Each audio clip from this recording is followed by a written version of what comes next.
लिखते हैं, परमात्मा का अबोध शिशु कैसे बना जा सकता है, अहंकार को कैसे समर्पित किया जा सकता है।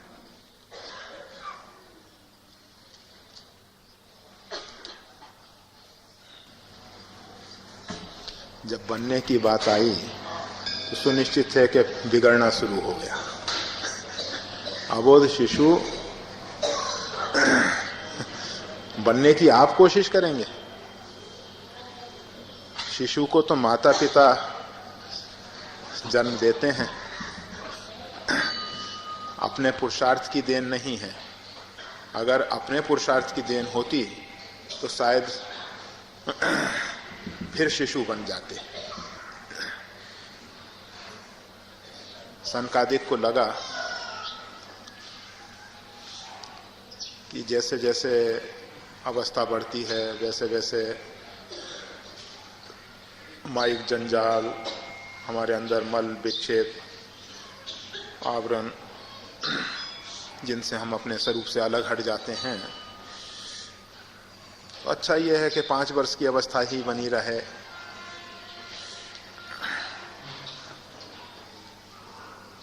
उन्होंने अवस्था के लिए तो 5 वर्ष की अवस्था मांग ली। परमात्मा ने कृपा करके उनको आशीर्वाद भी दे दिया। फिर भी देखा जाता है जय और विजय के समक्ष उनका अहंकार आड़े आ गया, रोक दिया द्वार पे।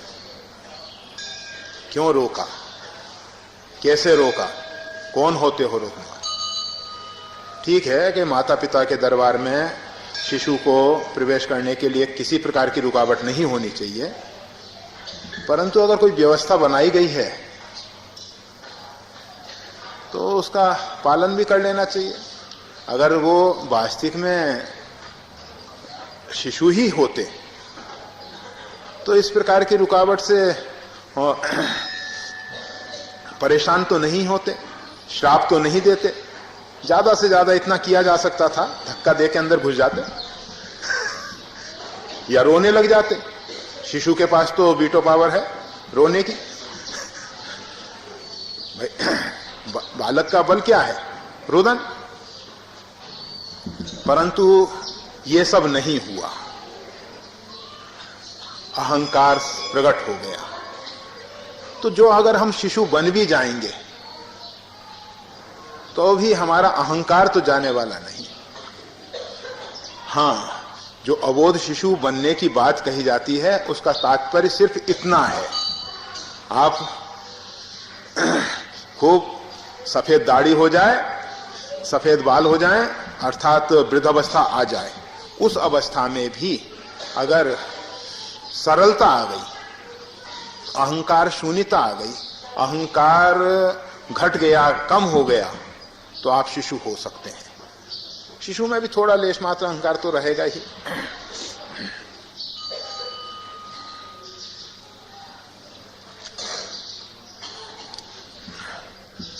वही बात आगे भी प्रश्न में यही है ना, अहंकार को कैसे समर्पित किया जा सकता है।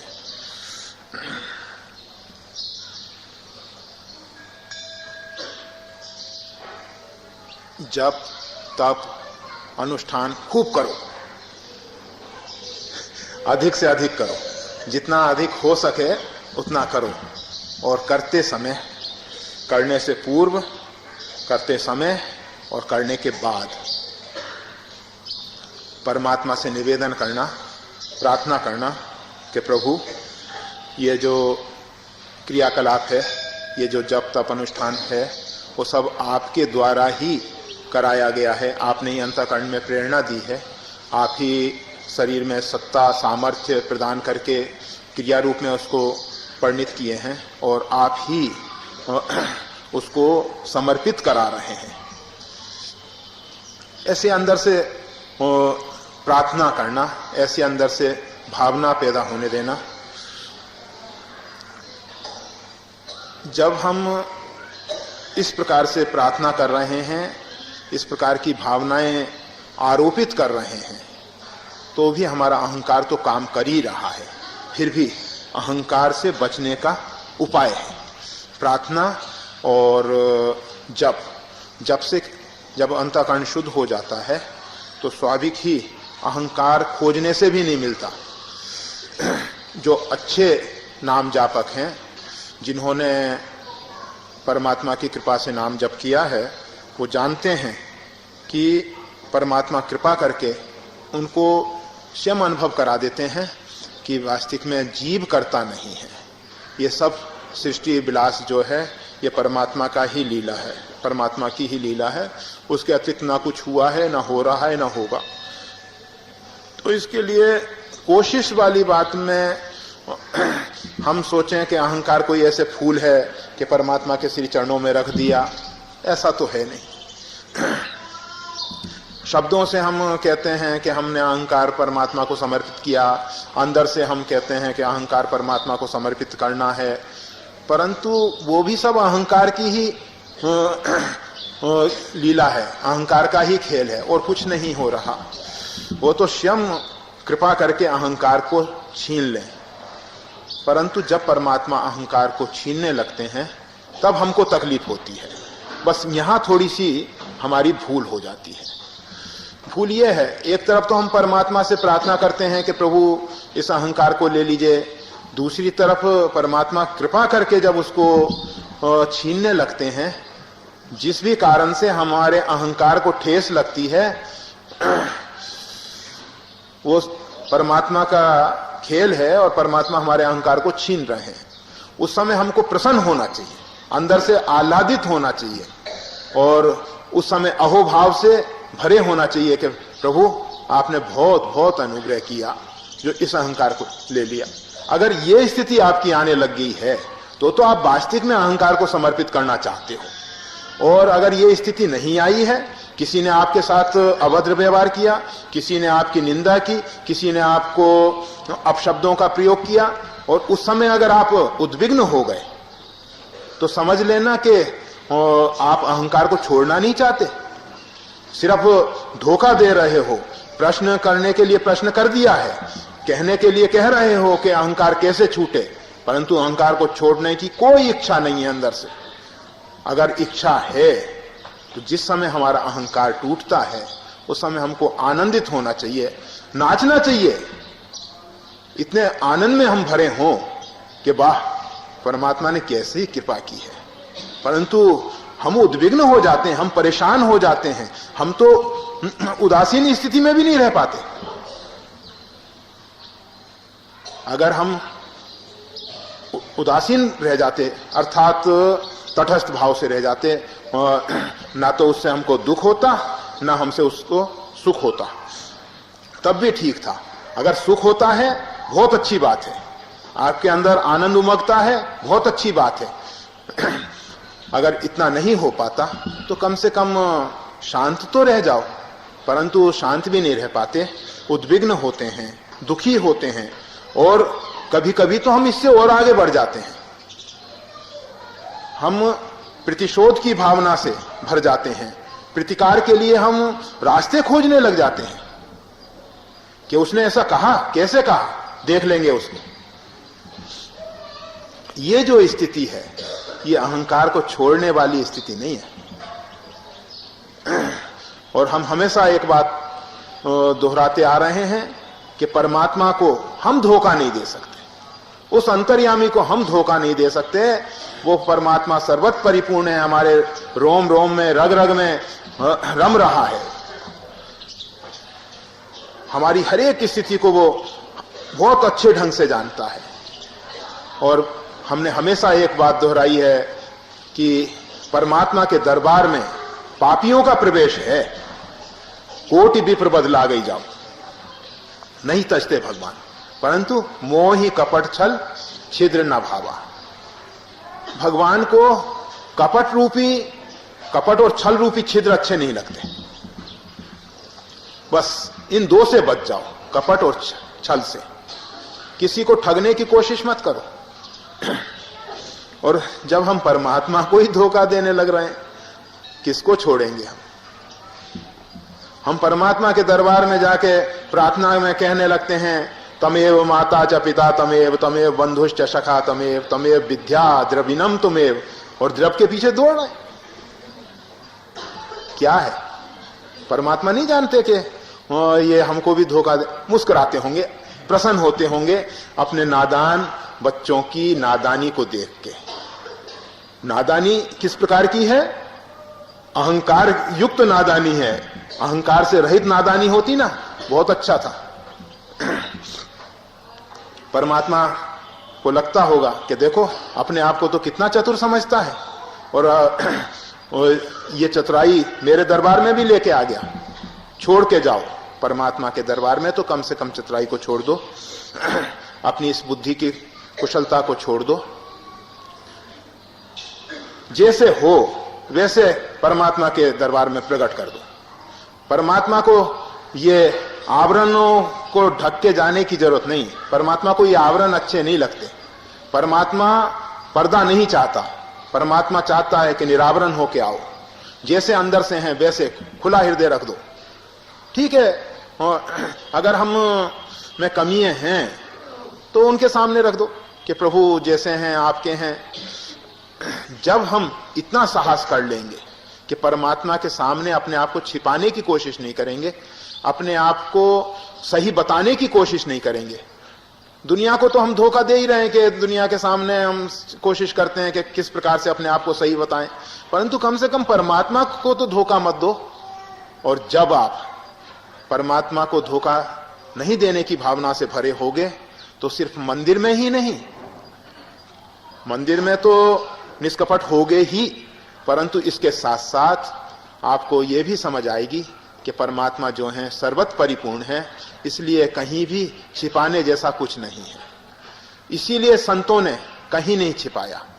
उन्होंने ऐसा नहीं कि मंदिर में जब जाते होंगे तब नहीं छिपाते होंगे, जब समाज के बीच में आते होंगे तो अपने आप को छिपा के रखते होंगे।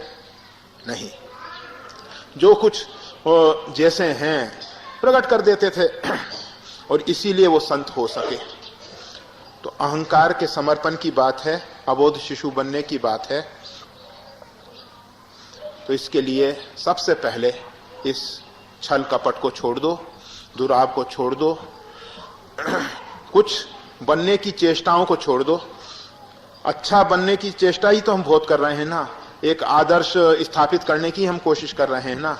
नहीं, आदर्श अगर परमात्मा हमारे को माध्यम बना के स्थापित कराना चाहे तो बहुत अच्छा, उसकी इच्छा, परंतु हम उससे ऐसा अनुरोध भी नहीं करें, ऐसी प्रार्थना भी ना करें, ऐसा निवेदन भी ना करें कि प्रभु ऐसा आप करिए, आपको जैसा अच्छा लगता है। वही भरत जी के शब्द, जय विधि प्रभु प्रसन्न मन होई, जय विधि प्रभु प्रसन्न मन होई। जिस प्रकार से प्रभु की प्रसन्नता है उसमें हमारी प्रसन्नता है, हम परमात्मा की प्रसन्नता में अपनी प्रसन्नता को मिला दें।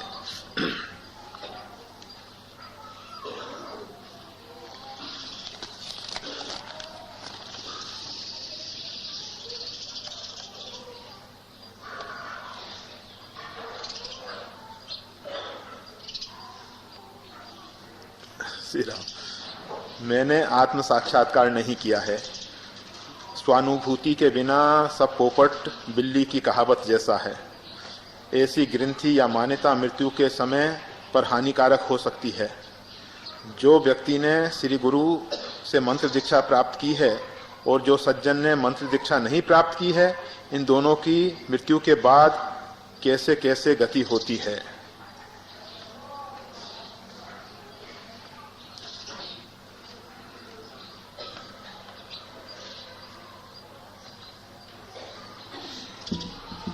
मैंने आत्म साक्षात्कार नहीं किया, अच्छी बात है, तो स्वीकार कर लिया हम ज्ञानी नहीं हैं, हमको आत्म साक्षात्कार नहीं हुआ, बहुत अच्छी बात है।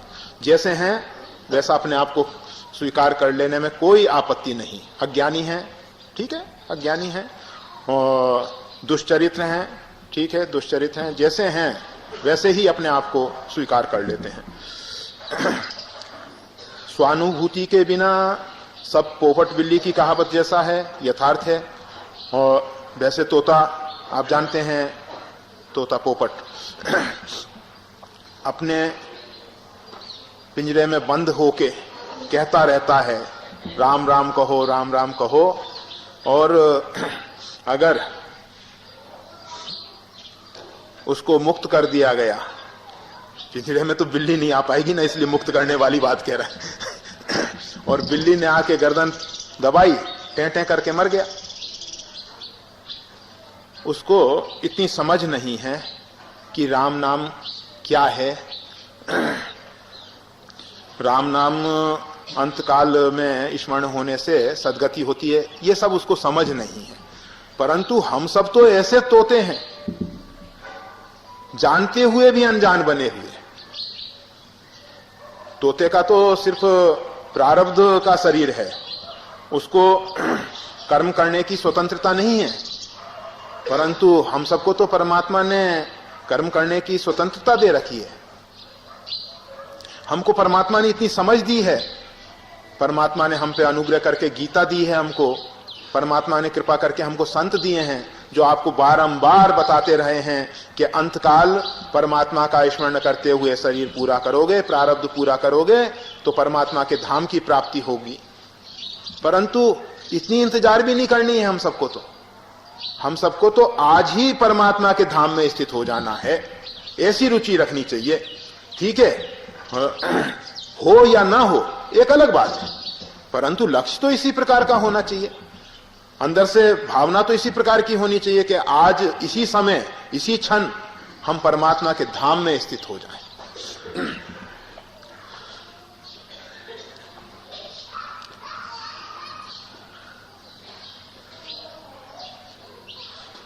अगर लिखते हैं ऐसी ग्रंथि या मान्यता मृत्यु के समय पर हानिकारक हो सकती है, अवश्य होगी, हो सकती है नहीं, होगी ही, इसमें कोई संशय नहीं है। परंतु इतना जरूर है कि अगर हम परमात्मा के तोते हैं, अंदर से सही विश्वास है हमको कि हम परमात्मा के हैं और तोते जैसे राम राम रट रहे हैं, तो परमात्मा अनुग्रह करके कृपा करके उस समय अंतिम समय अपना स्मरण करा देंगे या ऐसी व्यवस्था कर देंगे कि जिससे अंतिम समय स्मरण हो सके। किसी सज्जन महापुरुष को हमारे पास भेज देंगे, उसको देख के हमारे अंदर वो भाव उद्दीप्त हो सकते हैं, या कोई ऐसा सद्ग्रंथ सुनने को मिल जाएगा, या अन्य कोई भी कारण, क्योंकि अंतिम समय में कपित्वाद के कारण हमारी क्या स्थिति होगी वो तो कहना कठिन है। पूर्वकृत कर्मों के अनुसार हमारी मृत्यु किस प्रकार से निर्धारित की गई है वो तो अपने हिसाब से घटेगी ही, परंतु परमात्मा उन सब परिस्थितियों में भी ऐसी व्यवस्था कर सकते हैं जिससे उनका स्मरण हो जाए, उनका नाम मन बुद्धि में आ जाए, उनका नाम प्राण में बस जाए। उनके अनुग्रह से होगा, अपने पुरुषार्थ और अपने बल से नहीं होगा। तो अगर इस प्रकार की स्थिति बन जाए तो बहुत अच्छा है। इसलिए नित्य प्रति परमात्मा से प्रार्थना करते रहो कि प्रभु, नित्य प्रति जब कहते हैं ना तो भी हमको लगता है कि नित्य प्रति भी कम है। निरंतर अहिर्निश दिन रात बस परमात्मा से प्रार्थना करते रहो कि प्रभु मैं आपको भूल गया हूं परंतु आप हमें ना भूलें, मैं आपके नाम को भूल गया हूं परंतु आप हमें ना भूलें। इस प्रकार की प्रार्थना दिन रात करते रहो। इसका सीधा सा अर्थ तो आप समझ गए। निरंतर परमात्मा का चिंतन हो गया, भूलने वाली बात ही नहीं रहेगी। परंतु आप तो इससे भयभीत ही नहीं हो। हम तो हमेशा कहा करते हैं, जैसे आपको एक बच्चे को कोई मारने के लिए आता है ना तो वो चिल्लाता है बचाओ बचाओ। जब आपके ऊपर अहंकार का आक्रमण हो रहा है, आपके ऊपर काम क्रोध लोभ मोह मत्सर का आक्रमण हो रहा है और आप निश्चिंत बैठे हुए हो, इसका अर्थ तो यह है कि आप इतने सबल हो कि उसकी टक्कर को सहन कर सकते हो।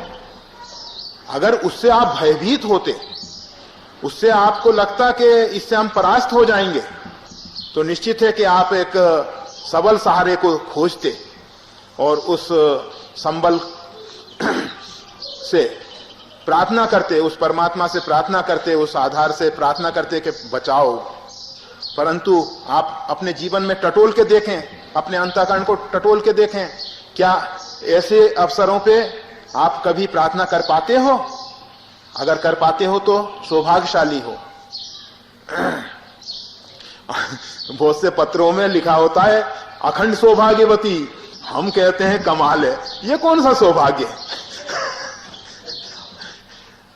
हम तो उसी को सौभाग्य मानते हैं कि जिससे हमारा संबंध परमात्मा के साथ हो। और ये सब झूठे संबंधों से हम कहीं सौभाग्यशाली होंगे?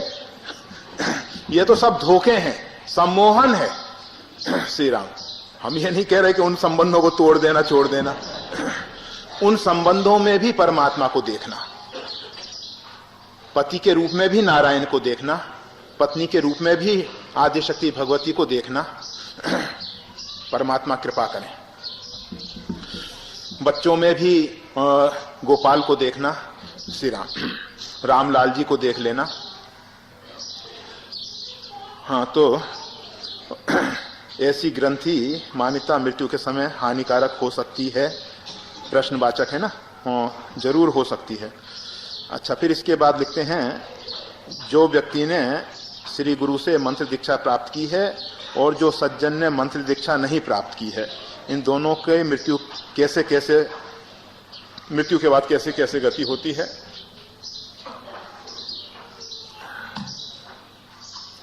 भारतीय संस्कृति में गुरुमुख होना बहुत अच्छी बात है।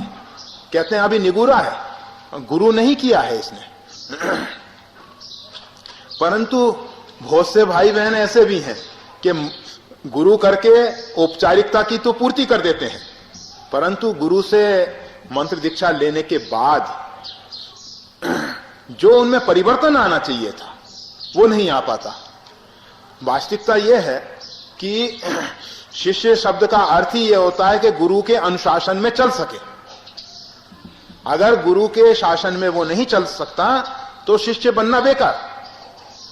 अगर हमको सदगुरुदेव ने बताया कि इस प्रकार से हमारी दिनचर्या होनी चाहिए, इस प्रकार से परमात्मा की आराधना उपासना होनी चाहिए, और हम सब एक कान से सुन के दूसरे कान से निकाल देते हैं, क्या फायदा है?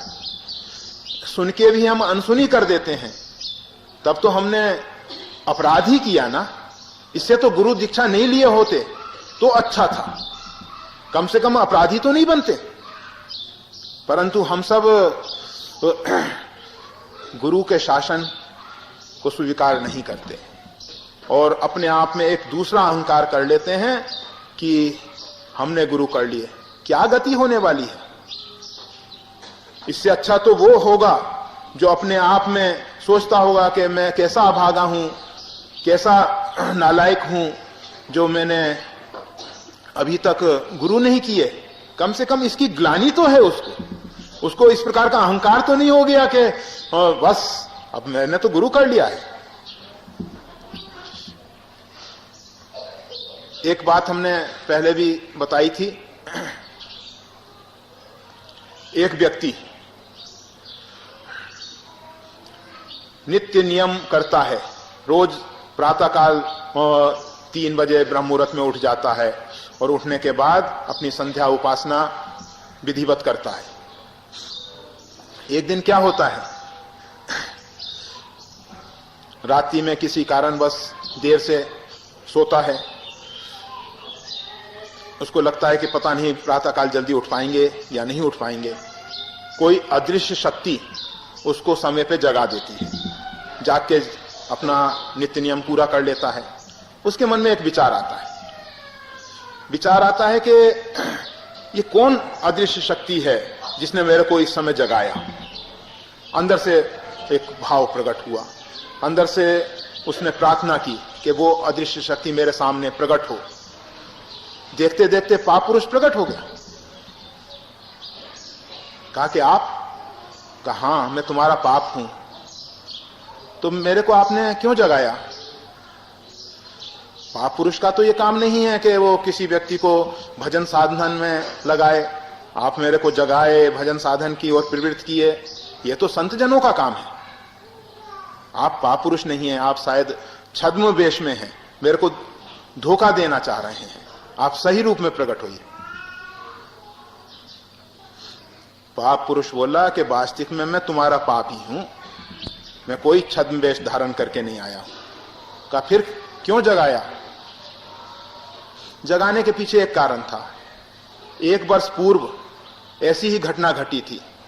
किसी कारणवश आप विलंब से सोए थे और उसके कारण देर से उठे, भजन साधन समय पे नहीं हो पाया, जितना रोज का नियम था पूरा नहीं हो पाया, आपको बहुत ग्लानि हुई, बहुत दुख हुआ और दुख में आपने रो रो के परमात्मा से निवेदन किया था, प्रार्थना की थी कि प्रभु ऐसे क्षण जीवन में क्यों आते हैं, हम आपको भूल के प्रमाद और नींद में पड़े रह जाते हैं।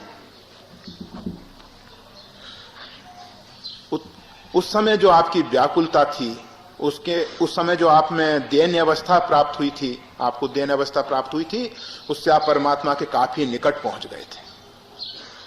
और मैंने सोचा, पापुरुष कह रहा है, मैंने सोचा कि अगर आज भी ऐसा ही हो गया तो निश्चित है परमात्मा की गोद में बैठ जाओगे। परमात्मा इतना अनुग्रह कर देगा, इतनी दया कर देगा, क्योंकि आपको इतना पश्चाताप होगा, इतनी ग्लानि होगी। और जब आप ग्लानि और पश्चाताप से भरे होगे तो गुरु कर लिया है ऐसा सोच के हम अगर गुरु के बताए हुए मार्ग पे नहीं चल रहे हैं तो हो सकता है वो ग्लानि से भरा हुआ, पश्चाताप से भरा हुआ व्यक्ति श्रेष्ठ हो, जो अपने आप में दीनहीन बन के परमात्मा के श्री चरणों में कहता होगा कि प्रभु मैंने तो अभी तक अपने जीवन में गुरु भी नहीं किए। वो स्थिति ज्यादा अच्छी होगी और गुरु का अनुशासन मान के, उनके बताए हुए मार्ग का अनुसरण करके हम अगर परमात्मा के पथ में, परमार्थ पथ में आगे बढ़ रहे हैं तो निश्चित है कि हम सौभाग्यशाली हैं। शास्त्रों ने जो गुरु की महिमा गाई है वो सिर्फ इसीलिए है कि ये हमारा अहंकार टूटे, साधना में हमारा अहंकार ना आने पाए। नहीं तो साधन तो वैसे भी किया जा सकता था। और परमात्मा ने गुरु को इतना अधिक जो महत्व दिया है उसके पीछे भी बस इतना ही कारण है कि हमारे अंदर का अहंकार गलित हो जाए। हम हमेशा कहा करते हैं गुरु एक माध्यम है, गुरु एक सीढ़ी है मंजिल तक पहुंचने के लिए, गुरु एक द्वार है। इसको पकड़ के मत बैठो, परमात्मा के दरबार में प्रवेश करो। अगर हम इतने से संतुष्ट हो गए कि बस हो गया, गुरुदेव की प्राप्ति हो गई, अब कुछ करना शेष नहीं रहा, ठगे गए, द्वार पे ही खड़े रह गए, सीढ़ी पे ही आके खड़े हो गए, ऊपर चढ़ना है, मंजिल पे पहुंचना है। ठीक है, हम भी कहते हैं कि गुरु जो हैं परमात्मा से अधिक हमारे लिए वंदनीय हैं, अधिक पूजनीय हैं, इसलिए हैं कि हम उस परमात्मा के विषय में नहीं जानते थे, हम उस परमात्मा को नहीं पहचानते थे, नहीं देखा थे। उन्होंने कृपा करके परमात्मा के मार्ग में हमको लगा दिया, परमात्मा के श्री चरणों का दर्शन करा दिया। एक व्यक्ति कहने लगा कि अखंड मंडलाकारम व्याप्तम येन चराचरम तत्पदम दर्शितम येना तस्मै श्री गुरुवे नमः। यह श्लोक में नहीं बोलता। हमने कहा क्यों, क्या समस्या आ गई, क्या परेशानी? कहने लगा कि अभी तक वो पद दिखाया ही नहीं, तत्पदम दर्शितम येना तस्मै श्री गुरुवे नमः। अभी वो पद तो उन्होंने दिखाया ही नहीं है मेरे को, कैसे बोल दूं मैं? हमने कहा समझदार हो। मतलब कोई भी बात है, हम खाली दोहराने लग जाते हैं, गहराई से उसके साथ जुड़ते नहीं। वो व्यक्ति बहुत समझदार हैं कि जो उनके साथ जुड़ रहे हैं, जिनको ऐसा अनुभव हो रहा है कि इस श्लोक को बोलना चाहिए या नहीं बोलना चाहिए। अगर सोच समझ के बोलते हैं बहुत अच्छी बात है। और शुरू तोते से हुआ है ना, पोपट वाली बात है। श्री राम। तो मृत्यु के बाद कैसी गति होगी जिन्होंने गुरु प्राप्त किए हैं और जिन्होंने नहीं किए हैं। एक संत, बहुत अच्छे उच्च कोटि के संत, और उनका नाम स्वामी शंकरानंद जी, स्वर्ग आश्रम में रहते थे। आश्रम भी स्वर्ग है, आप सब भी बनाओ स्वर्ग आश्रम, अपने आश्रम को स्वर्ग बना लो, अपने घर को ही स्वर्ग बना लो। परंतु स्वर्ग में बड़े झगड़े हैं, वहां भी राग द्वेष है। और वहां सिर्फ भोगों की ही बाहुल्यता है। इसलिए अपने घर को साकेत बनाओ, अपने घर को गौलोक बनाओ, अपने घर को चित्रकूट बनाओ, अपने घर को बैकुंठ बनाओ। क्या बताया? अयोध्या। हाँ, बहुत अच्छी बात है। साकेत अयोध्या एक बात है। हाँ, जय श्री राम। तो उन महापुरुष से एक बार सत्संग का अवसर आया तो उन्होंने अद्वैत वेदांत की भूलें एक पुस्तक की रचना की। उसका जवाब स्वामी वामदेव जी, अच्छे उच्च कोटि के संत, अभी तो नहीं है, दोनों ही महापुरुष चले गए। तो उन्होंने जो जो उन्होंने भूलें निकाली थी उनका अपने हिसाब से खंडन करके पुस्तक तैयार करके भेज दी उनके पास। उन्होंने पुनर्विचारणीय करके फिर एक ग्रंथ की रचना कर दी। वैसे वो दशनाम संन्यास में ही दीक्षित थे, तो दशनाम संन्यास अद्वैत मत का स्वीकार करता है और उनके द्वारा ऐसे ग्रंथ की रचना हुई। हमने उनसे कहा, स्वामी जी, ये अद्वैत सिद्धांत सही है या द्वैत सही है या द्वैताद्वैत सही है? 3 सिद्धांत है ना। फिर बहुत हो गए अब तो।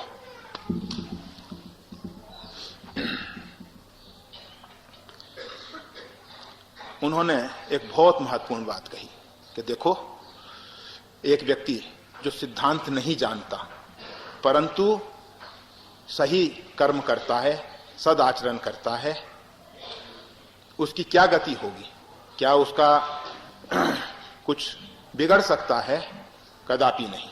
और एक व्यक्ति सिद्धांत जानता है और वेद प्रतिकूल आचरण करता है, परमात्मा के प्रतिकूल आचरण करता है, उसकी क्या गति होगी? क्या उसकी सदगति हो सकती है? कदापि नहीं। उन महापुरुष के जीवन में देखा गया, काश्यंबर बिछा के तखत पे बैठे हुए नाम जप करते रहते थे। बहुत विद्वान थे, मतलब अद्वैत वेदांत की भूलें निकालने वाला महापुरुष साधारण विद्वान नहीं थे, अच्छे विद्वान थे, उच्च कोटि के। परंतु सार समझ में आ गया था उनको कि भगवत नाम ही एकमात्र सार है।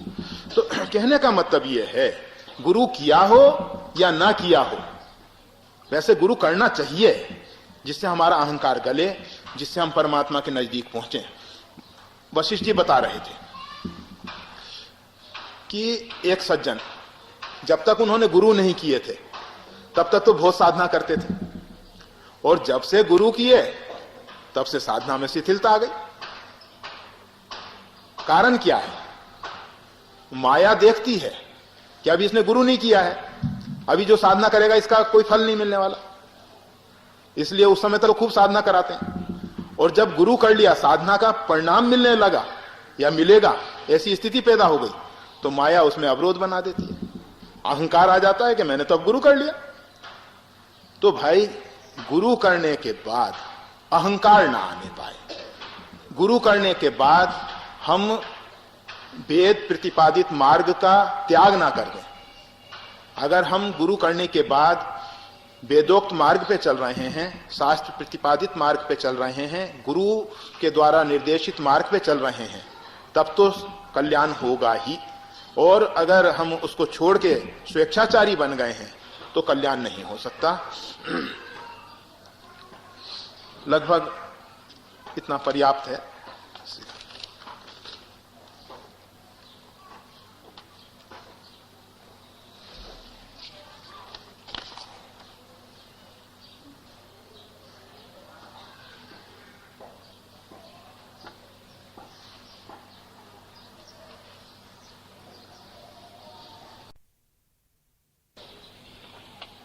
भाई, हम तो वही रामायण की गोस्वामी तुलसीदास जी की बात को ही दोहरा देते हैं। प्रेम ते प्रकट होई में जाना। प्राकट्य कैसे होता है, अवतरण कैसे होता है? अवतार का अर्थ होता है ऊपर से नीचे की ओर उतरना, अवतरण। जब परमात्मा को लगता है कि इस जीव का उद्धार करना है, इसको भवसागर से पार करना है, तो वो कुछ नीचे आ जाते हैं, जो सर्वत परिपूर्ण रहने वाला ब्रह्म है। वो एक देशीय बन जाता है, एक काल के आवध हो जाता है, एक शरीर में बंध जाता है। ऐसा नहीं है कि त्रेता सतयुग द्वापर में ही भगवान के अवतार होते हों, कलयुग में भी होते हैं। और परमात्मा के अवतार भिन्न भिन्न प्रकार के होते हैं। जैसे अंशावतार, परशुराम जी भी भगवान के अवतार हैं और भगवान श्री राम तो हैं ही, वो तो अवतारी भी हैं अवतार भी हैं, दोनों हैं। परशुराम जी बहुत उछल कूद कर रहे हैं, भगवान श्री राम ने अपनी सत्ता शक्ति खींच ली, परशुराम परशुराम रह गए। इसी प्रकार से परमात्मा किसी व्यक्ति विशेष को कुछ सामर्थ्य प्रदान करके कुछ कार्य करा लेते हैं, परंतु समष्टि ब्रह्मांड का हित करने के लिए तो भगवान के विशेष अवतार हुआ करते हैं। साधारण अंशावतार में जैसे अग्नि ने पानी में उष्णता दे दी, थोड़ी देर तक रहेगी, और जब जल ठंडा हो जाता है उष्णता उसकी चली जाती है। इसी प्रकार से परमात्मा किसी व्यक्ति को अपनी विशेष शक्ति सामर्थ्य देके विशेष प्रकार के कार्य करा लेते हैं। उसको हम सब अवतार कहते हैं, अंशावतार कहते हैं। कभी कभी भगवान के आवेशावतार, जैसे द्रौपदी के चीर इत्यादि के लिए। तो परमात्मा, और कभी कभी ऐसा भी होता है कि देखा जाता है जन्म से तो वो साधारण व्यक्ति है, परंतु साधना के द्वारा उसने अपने अंदर परमात्मा का अवतरण कर लिया, अपने अंदर परमात्मा का प्राकट्य कर लिया। वो भी महापुरुष परमात्मा के समकक्ष, तो हम कह दें समकक्ष होते हैं। भाई कुछ भूल हो जाए तो श्री राम कर देना।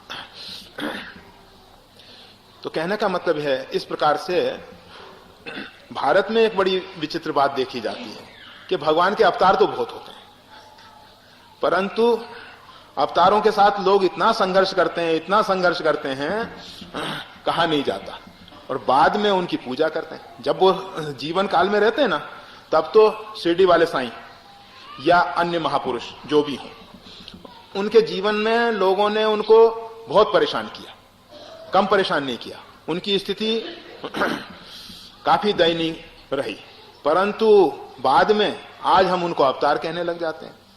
गोस्वामी तुलसीदास जी हों, हमारे आचार्य श्री स्वामी रामानंद जी हों, ये सब बाद में उनसे अपना स्वार्थ हल करने के लिए,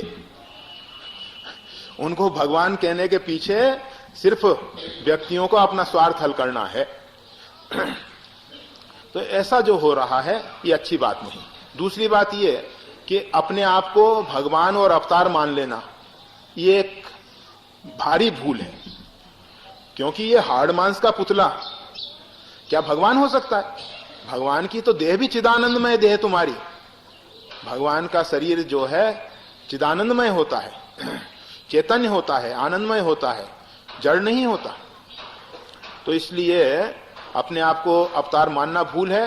हाँ, महापुरुषों में हमारी दृष्टि अगर ऐसी है कि वो भगवान के अवतार हैं, तो हमारे लिए जरूर कल्याण होगा। और अगर हमारी दृष्टि में यह है कि ये भी हमारे जैसे ही हैं, क्या फर्क पड़ता है, भले ही ऊंची गद्दी पे बैठ गए तो क्या हुआ, हम तो ज्यादा अच्छे हैं कि अहंकार से रहित हैं, हम नीचे बैठे हुए हैं, और ये देखो कितने अहंकारी हैं। श्री राम।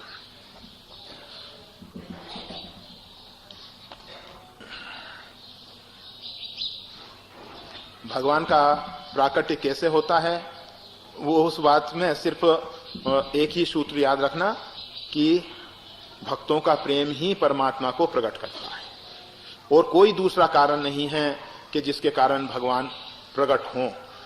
अन्य जितने भी कारण हैं गौण हैं। प्रधान कारण तुम सारी के संत प्रेम हो रे, धरऊं देह नहीं अन्य हो रे।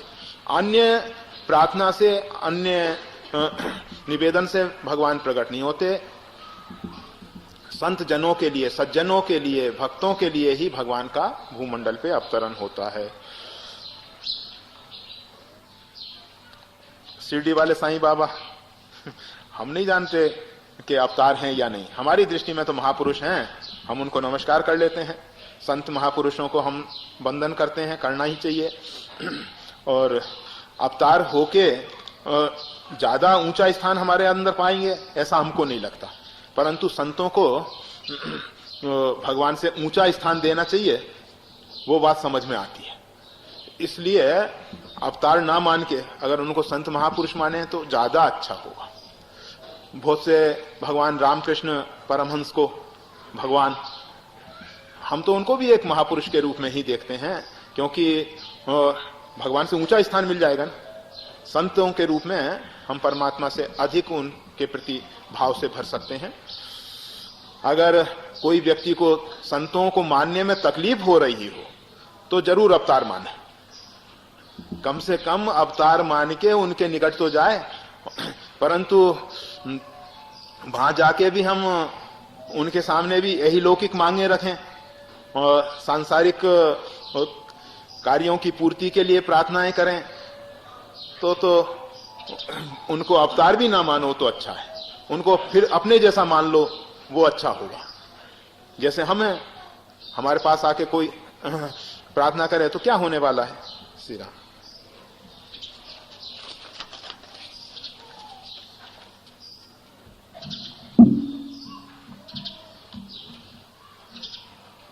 ये तो कल शायद पढ़ा गया था। सहस्त्रार चक्र से ऊपर महाशून्य है, वहां तक मन की जागृतता के साथ अर्थात जागृत अवस्था के साथ पहुंचा जा सकता है या नहीं है, तो कृपया बताएं।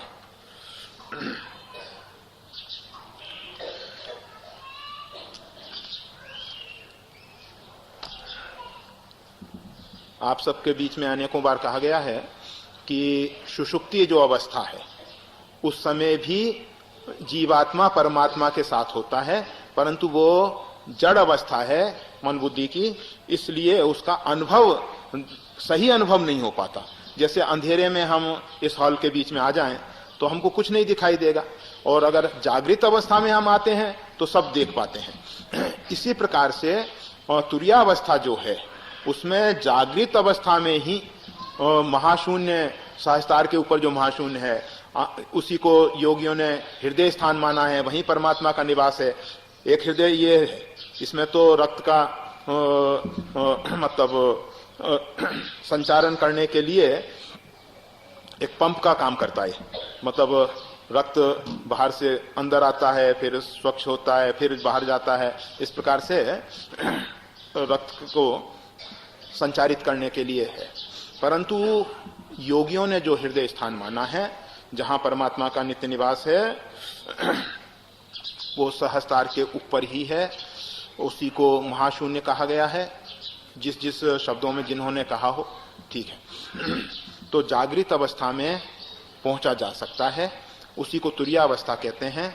जब आप जैसे सोने के समय किस पलंग पे सो रहे हो, जब प्रगाढ़ नींद में होते हो तो आपको नहीं मालूम होता कि किस पलंग पे पड़े हुए हैं, साथ में कौन है, महल है या क्या है, कुछ आपको भान नहीं होता। इसी प्रकार से जब जागृत अवस्था में आप सब प्रकार से संबंध विच्छेद करके, मतलब किसी के साथ नहीं जुड़ के अपने आप में स्थित होते हैं अथवा महाशून्य में स्थित हो जाते हैं, तो परमात्मा का सानिध्य पाके उसका अनुभव करते रहते हैं। ऐसा नहीं है कि वो आपकी जड़ अवस्था नहीं है, वो आपकी चेतन अवस्था है। जागृत अवस्था में ऐसा हो सकता है और साधना इसीलिए की जाती है। सुषुप्ति अवस्था में तो नित्य प्रति उस अवस्था में हम पहुंचते हैं, परंतु साधना का अर्थ ही यह है कि जागृत अवस्था में हम उस परमात्मा के साथ जुड़ जाएं।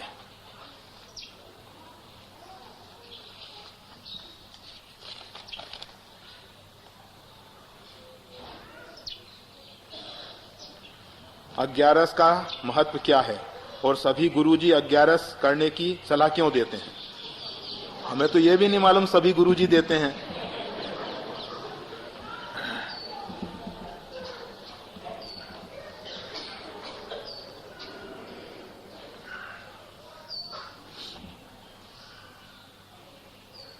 आप सबको अग्यारस एकादशी 11 में जरा गड़बड़ हो जाती है। हाँ,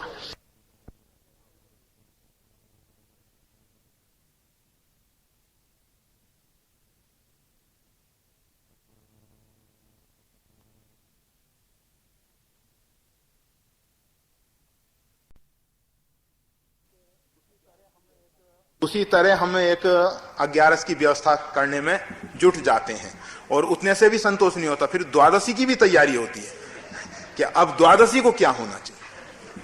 भाई 11 तो इसलिए की जा रही है, एकादशी तो इसलिए की जा रही है, 10 इंद्रियें और 11वां मन, इन सबको परमात्मा के श्री चरणों में लगाएं। इसीलिए द्वादशी संयुक्त एकादशी करने का विधान है। द्वादशी के देवता भगवान नारायण, नारायण के साथ हमारे 5 कर्मेंद्रिय, 5 ज्ञानेंद्रिय और मन बुद्धि चित्त अहंकार सब परमात्मा में लगें, वही वास्तविक में एकादशी व्रत है।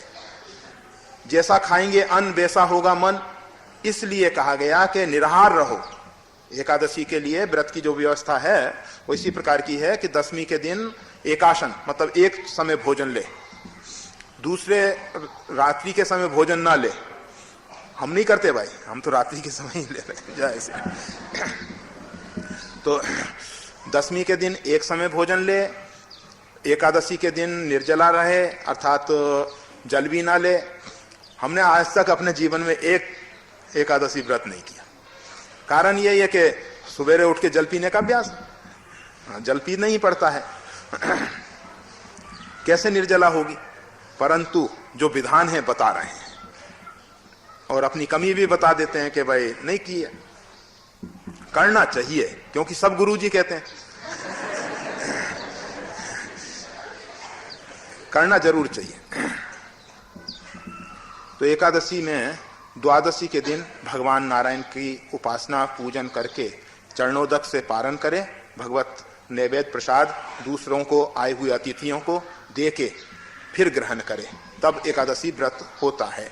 एकादशी 24 साल की, और जिस साल में एक अधिक मास होता है उसकी 2 और बढ़ा दीजिए तो 26 एकादशी हो जाती हैं। हर एक के अपने अपने नाम के अनुसार उसका महत्व है।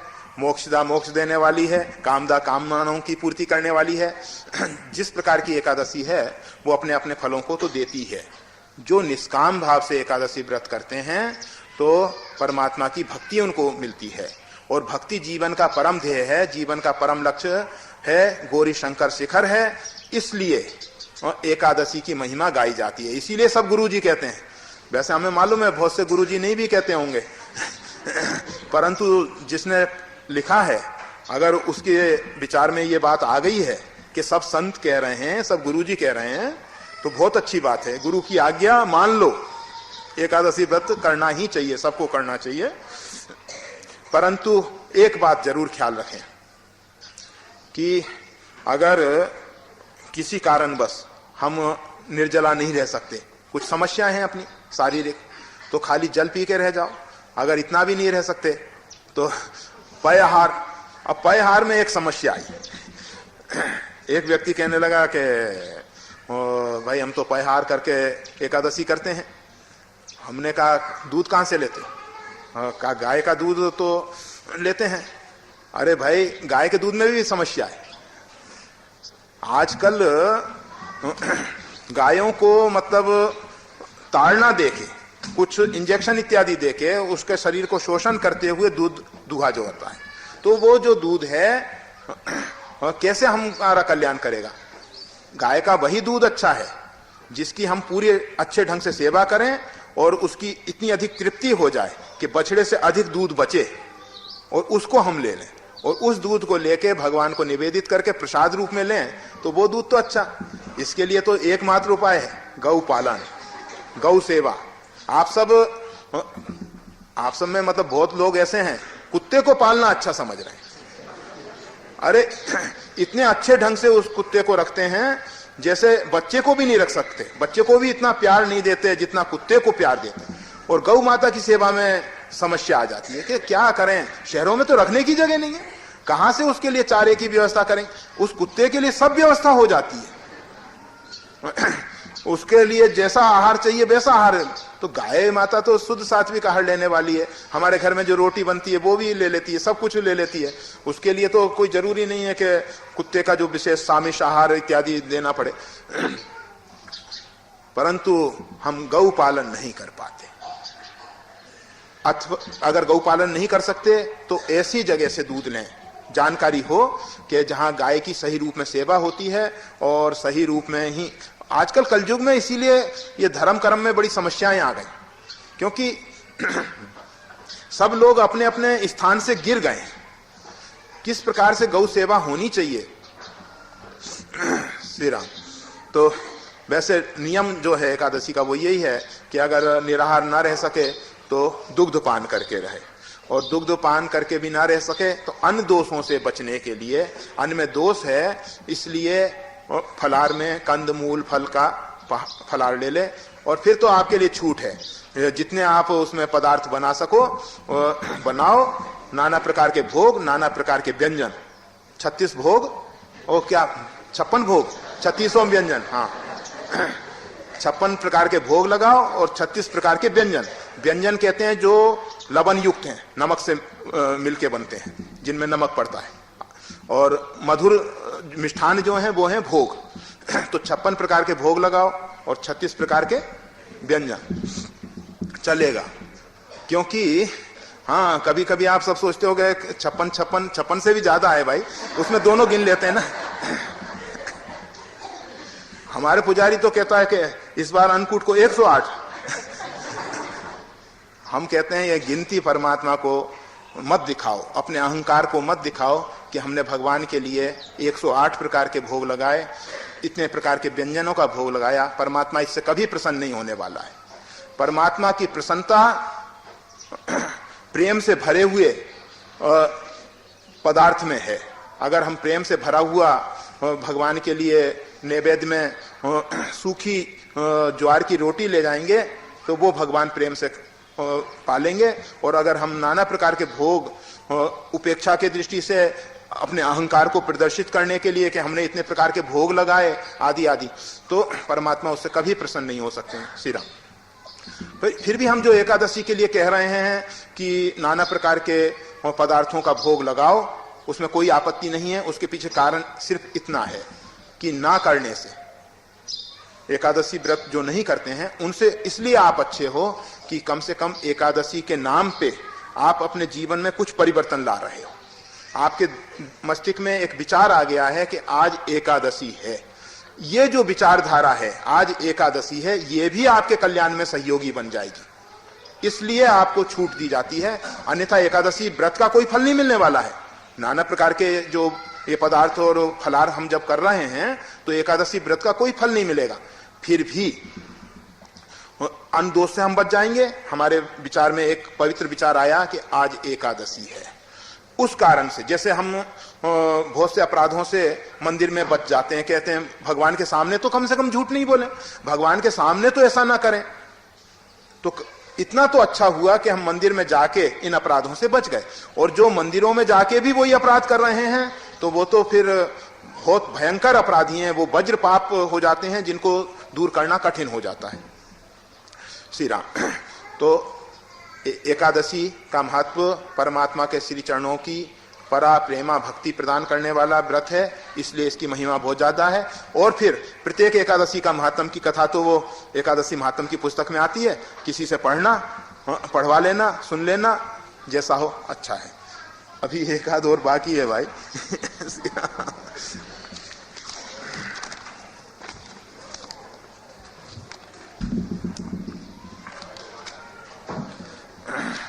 जिस व्यक्ति को आत्म साक्षात्कार होता है उन्हें क्या ईश्वर के सधे दर्शन होते हैं मानव रूप में? क्या पृथ्वी के ऊपर भी कोई जीव है जैसे स्वर्ग आदि, या फिर कोई अदृश्य शक्ति है जो विश्व का संचालन करती है? मुझे ऐसे पूछना चाहिए कि नहीं, मगर कृपा करके आपके गुरुजी कौन थे, उनके बारे में कुछ बता सकें तो बताइए। मनुष्य जन्म के जन्म जन्मांतर के बारे में कुछ कहें। मनुष्य की यात्रा मृत्यु के बाद भी रहती है। जैसे श्री अरविंद घोष को कोर्ट में श्री कृष्ण के दर्शन हुए वो रूप के बारे में वर्णन हो सके तो कृपा करें। बहुत कुछ लिख दिया भाई।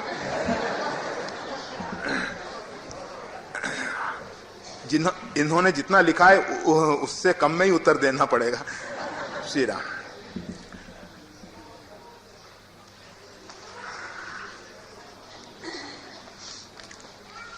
आत्म साक्षात्कार के विषय में पहले भी कहा गया है, अभी के सत्संगों में ही कहा गया था कि आत्मा ही आत्मा का साक्षात्कार करता है।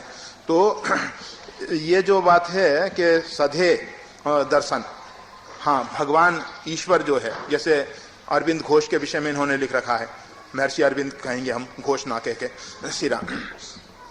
कोर्ट में भगवान श्री कृष्ण के दर्शन हुए, जैसा इन्होंने लिख रखा है उसी के अनुरूप हम कह रहे हैं, हमें नहीं मालूम के हुए या नहीं हुए। ऐसे बहुत से महापुरुष हैं जिनको अपने जीवन में किसी न किसी रूप में, किसी न किसी प्रकार से परमात्मा ने अनुग्रह किया है। बहुत सौ को कोर्ट में हुआ है, किसी को रेलवे स्टेशन पे हुआ है, किसी को अन्य कार्यों में हुआ है, परमात्मा ने उनके स्थान पे कार्य किया है। ऐसी ऐसी घटनाएं बहुत सी घटी हैं। श्री राम। तो परमात्मा का शरीर से या शरीर के रूप में सदैह दर्शन हो सकता है, बहुत सौ को हुआ है, इसलिए हमारे लिए भी संभावना है। क्या पृथ्वी के ऊपर कोई जीव है जैसे स्वर्ग आदि, या फिर कोई अदृश्य शक्ति है जो विश्व का संचालन करती है? हम जो संपूर्ण अनंत ब्रह्मांडों को संचालन करने वाली शक्ति है उसको परमात्मा कहते हैं, ईश्वर कहते हैं। फिर इसके बाद जितने भी पंच महाभूत हैं और पंच महाभूतों के संघात, उनका भी एक एक अधिदेव होता है। जैसे प्रत्येक ग्राम के देवता होते हैं, नगर के देवता होते हैं, गृह देवता होते हैं जिन्हें को वास्तुदेव कहते हैं। जितने भी हमारे यहाँ मतलब अधिभूत और उसके पीछे अधिदेव छिपा रहता है। आधिभौतिक जगत जितना भी है उसके पीछे उसका अधिष्ठाता देव है ही। जब मकान का निर्माण करने का संकल्प होता है उसी समय गृह देवता प्रकट हो जाते हैं। इसी प्रकार से किसी ग्राम नगर के बसने की कल्पना होती है, उसी समय नगर के देवता। तो ये देवी ताकतें जो हैं, देवी शक्तियां जो हैं, सर्वत्र हैं। ऐसा नहीं है कि परमात्मा तो हैं ही, परमात्मा ही भिन्न भिन्न नाम रूप में इस प्रकार से अपनी अभिव्यक्ति कर रहे हैं। इस विषय में एक बात जरूर कही जाती है कि जो व्यक्ति ये भिन्न भिन्न प्रकार से देवी देवताओं को मानते हैं वो अज्ञान पूर्वक परमात्मा को भजते हैं। उनका पूजना अविधि पूर्वक है, अज्ञान पूर्वक है, इसलिए उनका पूर्ण रूपेण कल्याण नहीं हो सकता। इसलिए अच्छा ये है कि गृह देवता के रूप में, वास्तुदेव के रूप में, नगर देवता के रूप में, ग्राम देवता के रूप में, सब में अपने इष्ट के रूप में एकमात्र परमात्मा का ही भजन हो, वो ज्यादा श्रेष्ठकर है। मुझे ऐसा पूछना चाहिए कि नहीं, मगर कृपा करके आपके गुरुजी कौन थे? हमारे गुरुजी कौन थे वाली बात गलत हो गई। कौन हैं वाली बात तो समझ में आती है, क्योंकि हमारे सदगुरुदेव शरीर से नहीं है तो इसका मतलब ये नहीं कि वो हैं ही नहीं। उनकी सत्ता जो है हमेशा अखंड है, अखंड मंडलाकार। हाँ, उनकी सत्ता का कभी भी अभाव नहीं होता। लीला का उन्होंने संवरण कर दिया, लीला का तिरोभाव कर दिया। मतलब 78 में उनकी लीला पूरी शरीर से, जो उस शरीर के माध्यम से वो लीला कर रहे थे, उसका जरूर तिरोभाव हुआ। परंतु हमें तो अभी भी ऐसा नहीं लगता कि नहीं है, क्योंकि अगर वो नहीं है तो हमारा जीवन ही नहीं है। उनके संकल्प में तो हम स्थित ही हैं। ये जो शरीर आपको, आप सबके बीच में बैठा हुआ दिखाई दे रहा है, ये हमारे सदगुरुदेव का संकल्प ही खेल रहा है, जो इस प्रकार से आप सबके बीच में बैठे हैं, इस प्रकार से बोल रहे हैं, कह रहे हैं, सुन रहे हैं। श्री राम। तो कौन थे वाली बात जरा कम समझ में आई। भविष्य में ऐसी बात ना कहें तो अच्छा है। दूसरी बात, कौन है, अगर इस प्रकार का प्रश्न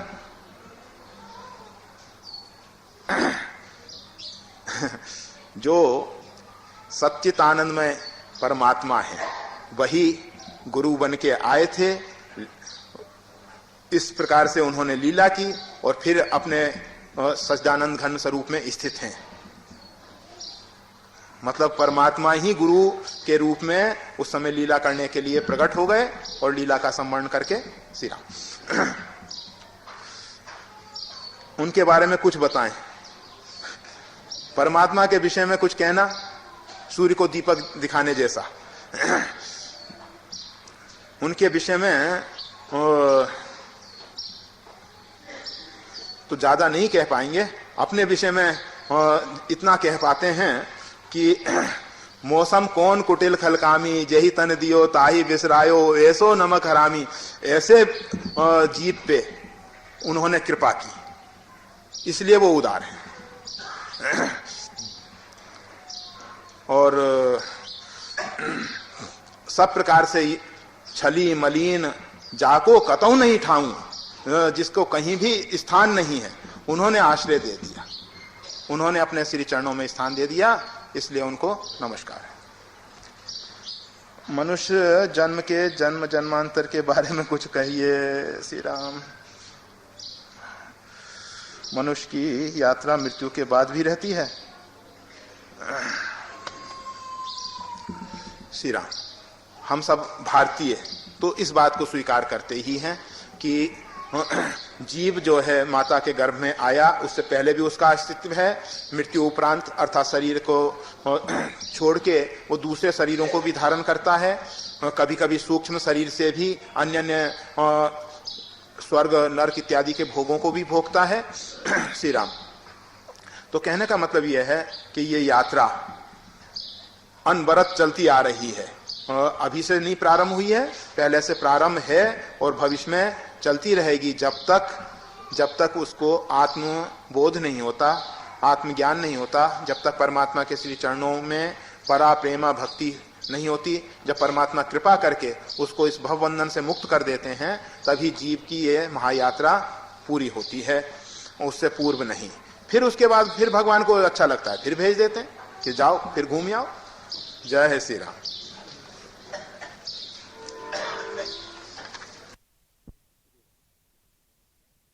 श्री राम। अभी श्री रामायणी जी महाराज आप सबको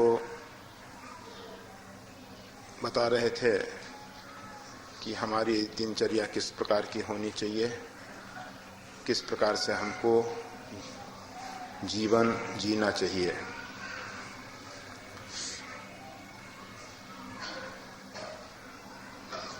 कभी कभी इस शरीर के माध्यम से भी भगवान श्री कृष्ण की वाणी के रूप में कहा गया कि ये संसार जो है दुखालय है, परंतु विचार करने पे लगता है परमात्मा जो अखंड आनंद स्वरूप हैं, उनसे इस दुखमय संसार की उत्पत्ति कैसे हो सकती है। सृष्टि के जो सृष्टा हैं, सृष्टि को प्रकट करने वाले, जय सृष्टि उपाई त्रिविध मनाई संग सहाय न दूजा। परमात्मा को किसी अन्य सहायक की जरूरत नहीं होती है, अपने संकल्प से ही इस सृष्टि का विस्तार करते हैं। सृष्टि का निमित्त उपादान कारण ब्रह्म है, परमात्मा है, भगवान है। फिर ये दुखालय कैसे बन गया, ये संसार इतना दुखमय क्यों बना, कैसे बना। संत एक तरफ बता रहे हैं कि इस प्रकार से नहीं करना चाहिए, परंतु हम रोज सुनते हैं, फिर भी देखा जाता है कि हमारा मन जो है स्वाभाविक ही टीवी खोल लेता है और उसके सामने बैठ के हम घंटों बर्बाद कर देते हैं। पहले अन्य अन्य प्रकार से मन को मलिन करने के लिए, जैसे पहले लोग सिनेमा में जाते थे, लोग सोचते थे कि थोड़ी देर के लिए मनोरंजन हो जाएगा। वस्तुतः वहां तो मनोरंजन कैसे होने वाला है, जहां ऐसी भीड़, और भीड़ भी किस प्रकार की, जो सिर्फ मनचलों की भीड़ है, जो मन के अधीन चलने वाले हैं। बहुत से भजनों में कहा जाता है, मन की कहीं पे चलने वाले फिर पीछे पछताएगा। उपनिषदों में भी इस बात को समझाने के लिए कहा गया कि शरीर एक रथ है, उसमें जीवात्मा जो है उसका मालिक है, बुद्धि जो है उसकी सारथी है, मन जो है लगाम है, इंद्रियां जो हैं घोड़े हैं। जब सारथी लगाम को ढीला छोड़ देता है तो घोड़े स्वेच्छा से अपने आहार की ओर झुकने के लिए आगे बढ़ जाते हैं।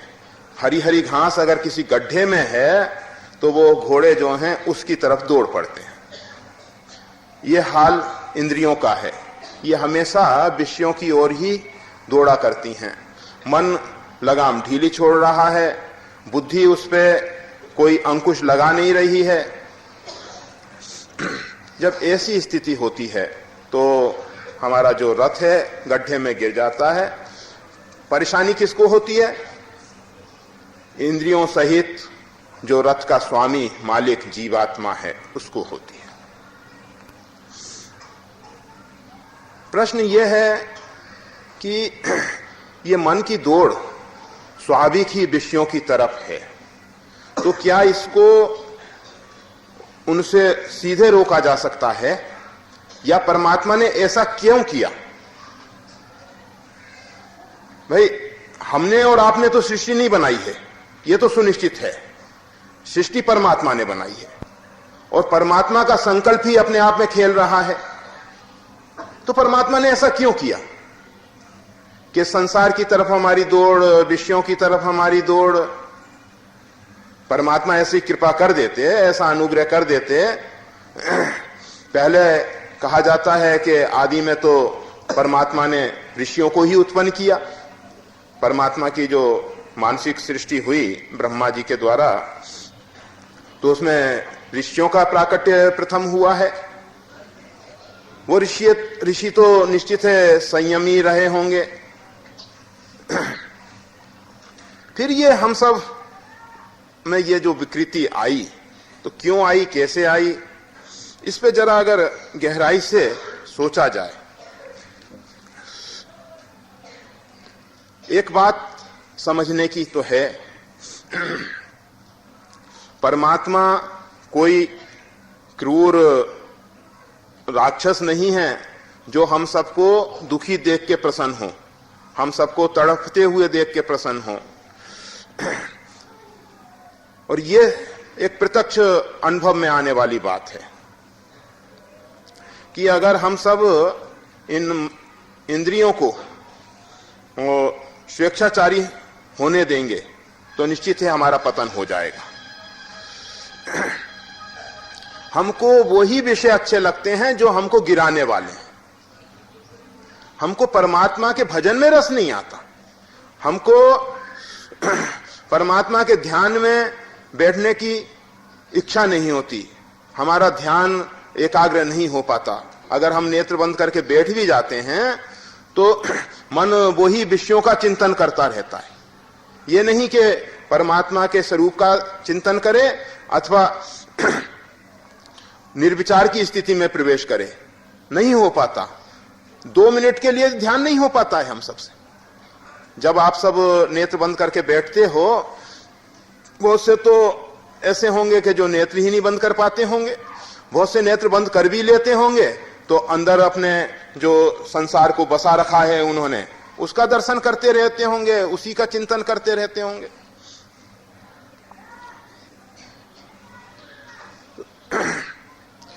ये सब ऐसा क्यों हो रहा है और क्यों हुआ? अगर इसका पीछे अधिष्ठान कारण परमात्मा है तो परमात्मा को ऐसा नहीं करना चाहिए था ना। ऐसा ही कहेंगे ना, परमात्मा को तो ऐसा कर देना था। अब आप फिर अगर गहराई से देखेंगे तो आप पाएंगे रामचरितमानस में, जैसे गोस्वामी तुलसीदास जी ने लिखा है, कृत जुग सब जोगी विज्ञानी, कर हरि ध्यान तजई तरही भव प्राणी। इस भव सागर से पार होने के लिए सतयुग में परमात्मा का ध्यान किया जाता था। सब ध्यानी ज्ञानी विज्ञानी थे और उनका मन जो है सहज ही परमात्मा में लगता था। बाद में जैसे जैसे हमारे अंदर रजोगुण ने प्रवेश किया, अब गीता में भगवान श्री कृष्ण से अर्जुन ने पूछा कि भगवान, ये जीवात्मा पाप की ओर क्यों अग्रसर होता है? तो भगवान श्री कृष्ण कहते हैं, कामेश क्रोधेश रजोगुण समुद्भव। ये रजोगुण से पैदा हुआ जो काम है, कामना है, इच्छा है, इसके कारण ही ये जीवात्मा पापों में प्रवृत्त होता है। संग दोष, जैसा अभी रामायणी जी बता रहे थे कि कुसंग से बचो, और संतों ने भी इस बात पे बहुत अधिक जोर दिया है। अगर आप रामचरितमानस का सही रूप में अध्ययन करेंगे तो रामचरितमानस में कुसंग का असर और सत्संग का परिणाम, ये दोनों को बहुत अच्छे ढंग से समझाने की चेष्टा की गई है। और उसमें संतों के लक्षण और असंतों के लक्षण, ये दोनों का वर्णन किया है। परमात्मा ने अपनी तरफ से कोई कमी नहीं रखी।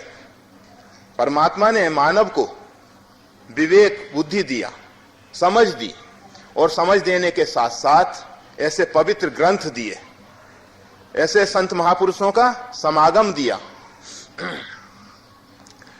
परंतु हम सब जानते हुए भी सत्संग में समय नहीं देना चाहते। ठीक है, आज आप सब भाई बहन जो यहां बैठे हुए हैं, परमात्मा की कृपा है, जो कुछ काल के लिए यहां आके बैठ जाते हैं। फिर भी बैठने के बाद भी स्थिति क्या होती है, आप जरा अपने अंदर टटोल के देखें कि आप सबकी स्थिति क्या होती है। वशिष्ठ जी सुना रहे हैं राम रक्षा कवच, शिरो में राघव पातु भालम दशरथात्मजा कौशल्यो दृशो पातु विश्वामिता प्रिया श्रुति, और एक एक भगवान के विशेषण, नाम विशेषण के साथ भगवान के चरित्र को समझाने की चेष्टा कर रहे हैं।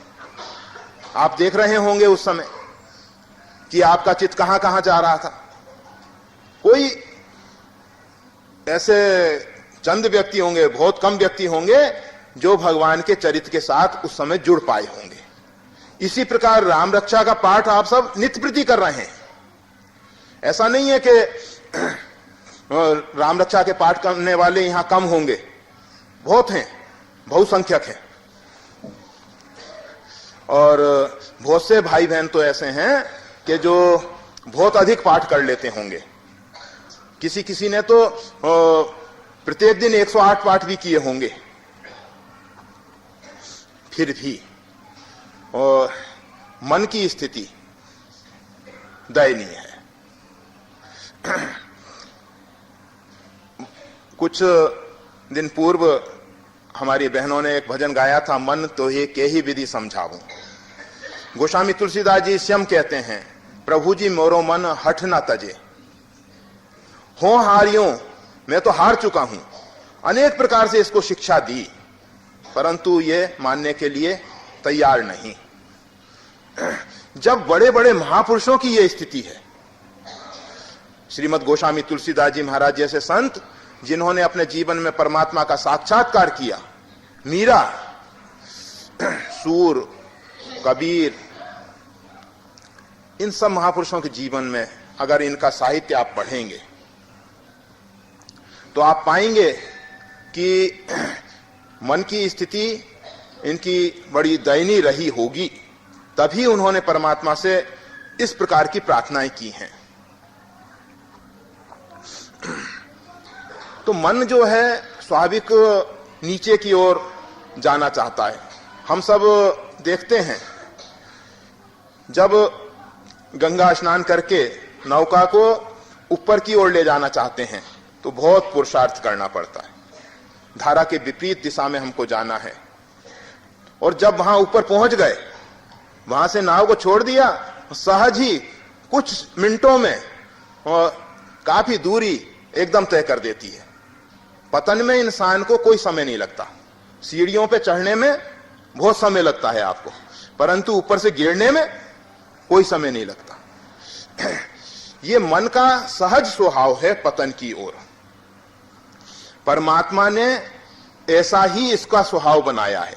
जैसे गगन समीर अनल जल धरणी इनकी नाश सहज जड़ करनी, ये सब पंच महाभूत जो भी परमात्मा के संकल्प में रचित हुए हैं, इनकी जड़ करनी ही परमात्मा ने निर्धारित की। ठीक है कि इनका अधिदेव इनके पीछे छिपा हुआ है। जैसे समुद्र का जो अधिष्ठाता देव है, परमात्मा के बाण संधान करने से भगवान के समक्ष करबद्ध प्रार्थना करने लगा, कनक थार में रत्न इत्यादि लेके भगवान की सेवा में उपस्थित हो गया, वो उसका अधिष्ठाता देव। परंतु ये जो महाभूत हैं, इनकी स्वाभाविक जड़ करनी है। इसी प्रकार से मन पतन की ओर ही जा रहा है। इसको ऊपर उठाने के लिए बहुत साधना की जरूरत होती है। इसीलिए अनेक जन्म संसिद्धि वाली बात भगवान श्री कृष्ण ने कही है।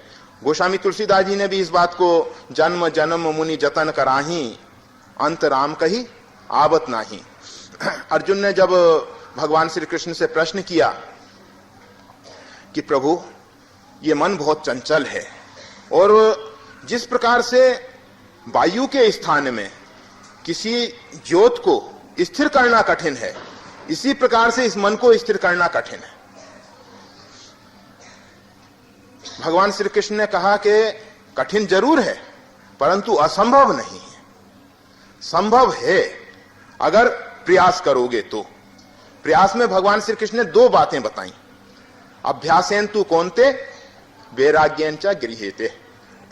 वैराग्य पूर्वक अभ्यास करो। समस्या वहीं की वहीं घूम रही है, उससे बाहर नहीं हो रहे हैं हम।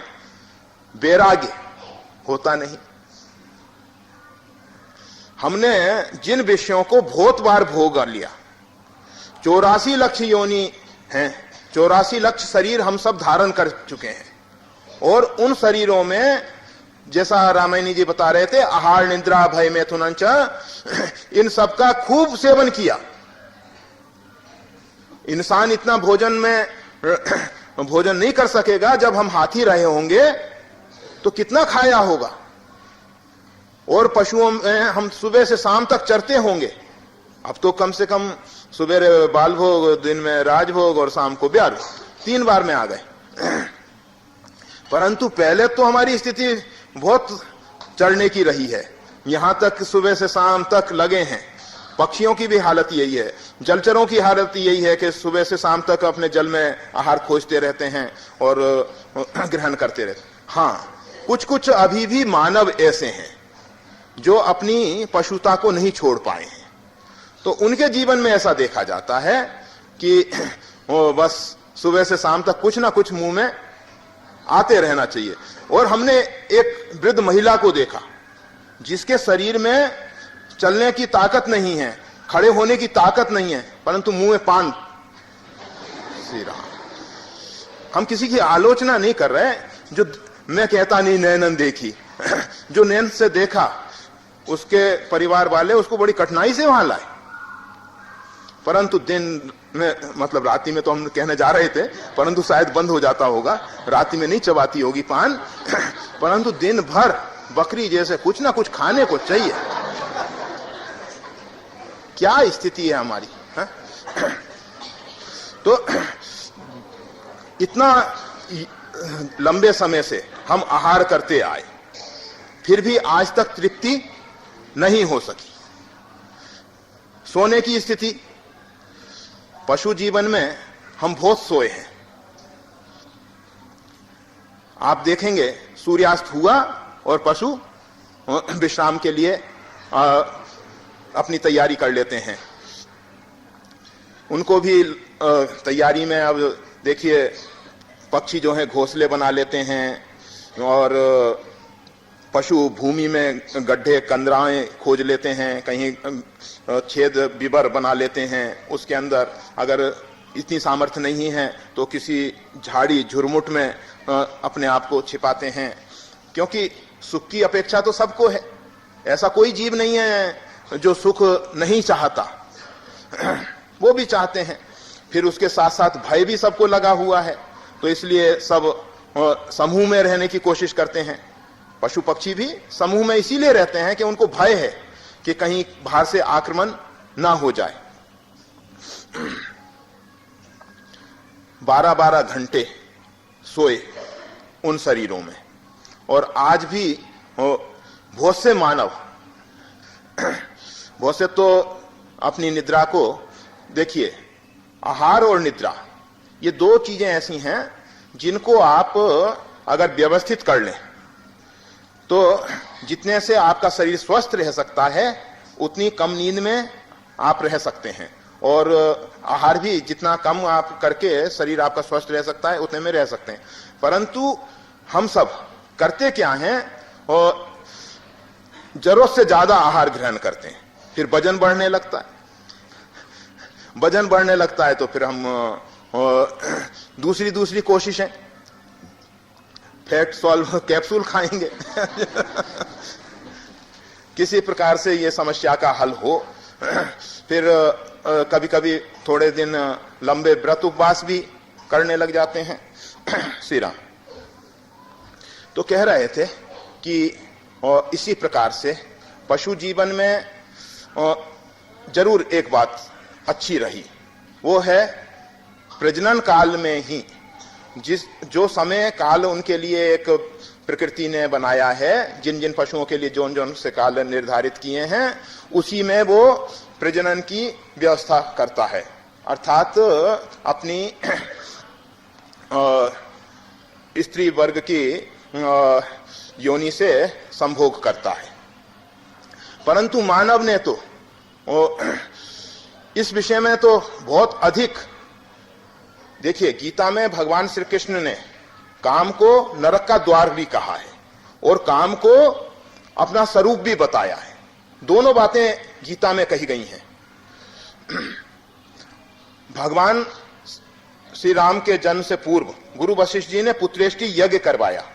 पुत्र की कामना कोई अपराध नहीं है, संतति का विस्तार कोई अपराध नहीं है।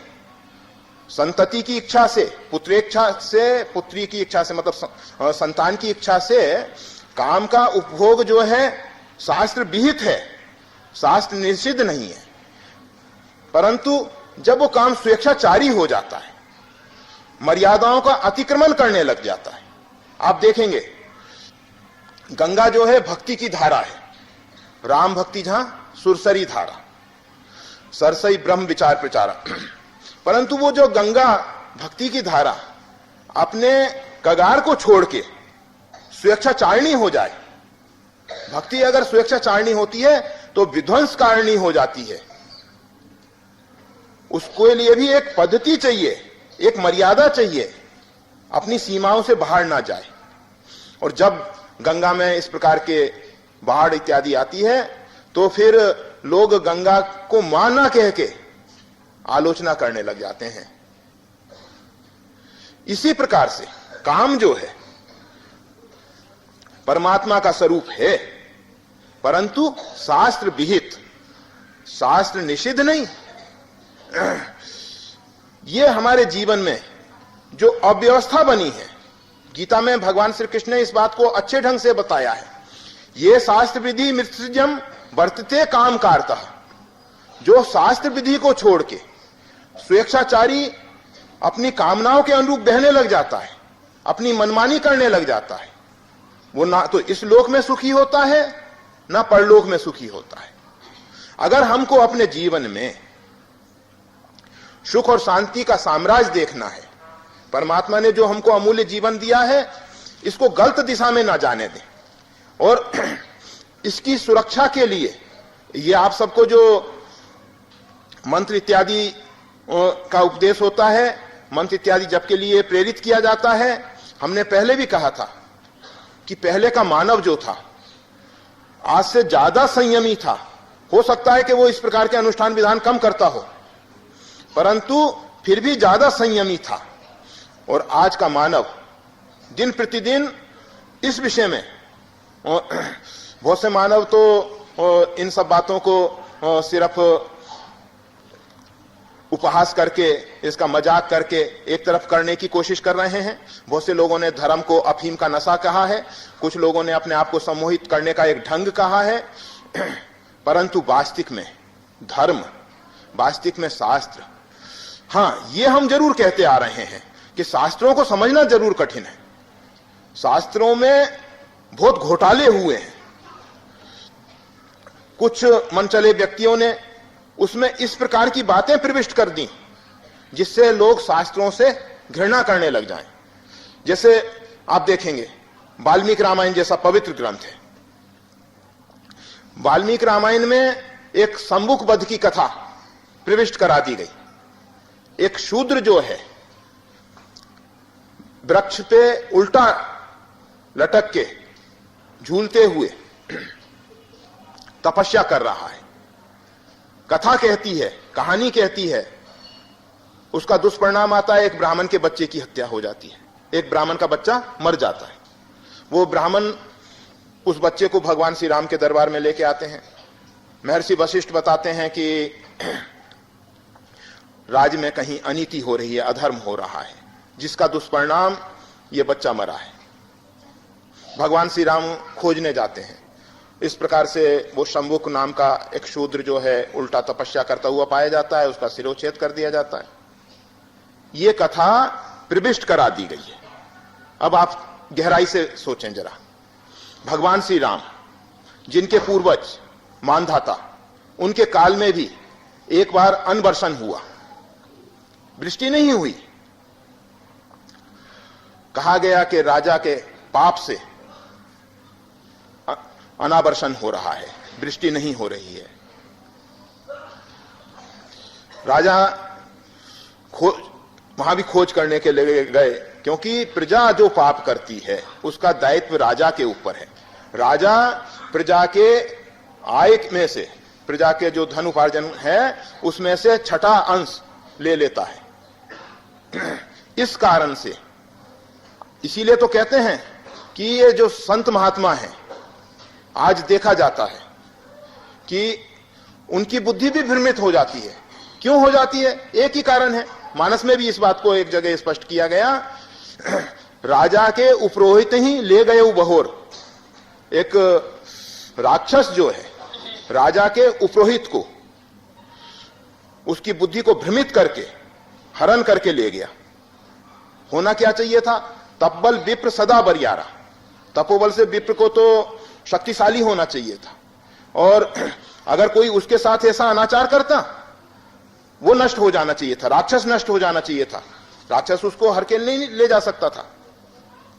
परंतु राजा का दान लेते लेते, प्रतिग्रह करते करते उनका तपोबल छीन हो चुका था। इसीलिए हम सबको, साधु संतों को, ब्राह्मणों को, सबके लिए एक चेतावनी दी गई है। दान लेना उनका कर्तव्य है, लो, परंतु उसको अपने उपभोग में मत लगा दो, उसको बांटो।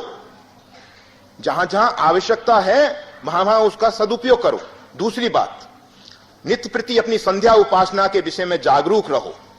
यह नहीं कि सुबह से उठ के शाम तक में परमात्मा का चिंतन, परमात्मा के लिए संध्या उपासना को भूल जाएं हम। श्री राम। तो हम कह रहे थे कि महाराज मानधाता के समय में इस प्रकार की घटना घटी। एक शूद्र इसी प्रकार से तपस्या कर रहा था। मानधाता ने कहा, नहीं, हम भले ही वो शूद्र है, कोई भी है, उसको हम नहीं मार सकते। अनावर्षण हुआ है, इससे बचने के लिए हम कोई दूसरा रास्ता खोजेंगे, परंतु हम एक तपस्वी के ऊपर अस्त्र नहीं चलाएंगे। भगवान श्री राम के वंशज, पूर्वज, वंशज नहीं, श्री राम पूर्वज, इसको दुष्कृत्य मानते हैं। एक तपस्वी की हत्या करना दुष्कृत्य मानते हैं। भगवान श्री राम सबरी माता को एक तपस्विनी कह के आदर सम्मान देते हैं। जिन ऋषियों ने उनका तिरस्कार किया, अपमान किया, उनको उसका कुकृत्य का फल भोगना पड़ा। भगवान श्री राम निषादराज गुहू को हृदय से लगाते हैं, अपना मित्र कहते हैं, और वनवासी कोल किरातों की वाणी इस प्रकार से सुनते हैं जैसे पिता अपने बच्चों की बातें सुनता है। ऐसे भगवान श्री राम क्या ये कर सकते थे? जब उनके पूर्वज नहीं किए तो भगवान श्री राम ऐसा कर सकते थे, परंतु इस कथा को प्रविष्ट करा दिया गया। इस प्रकार से शास्त्रों में अनेक अनेक घोटाले हुए हैं। शास्त्रों में इतने ऐसे श्लोक जोड़ दिए गए। कुछ लोग जो मद्य और मांस का सेवन करने वाले हैं, उन लोगों ने शास्त्रों में इस प्रकार की विपरीत बातों को प्रविष्ट करा दिया। क्या रे, प्राचीन समय में तो ऋषि करते थे ऐसा, इसमें क्या दोष? कथाओं के उदाहरण देने लग जाएंगे फिर, परंतु ये सब बाहर से आरोपित है, लादा हुआ है, ग्रंथ का मूल नहीं है वो। तो शास्त्र सम्मत आचरण करना चाहिए, परंतु शास्त्र को समझें कैसे,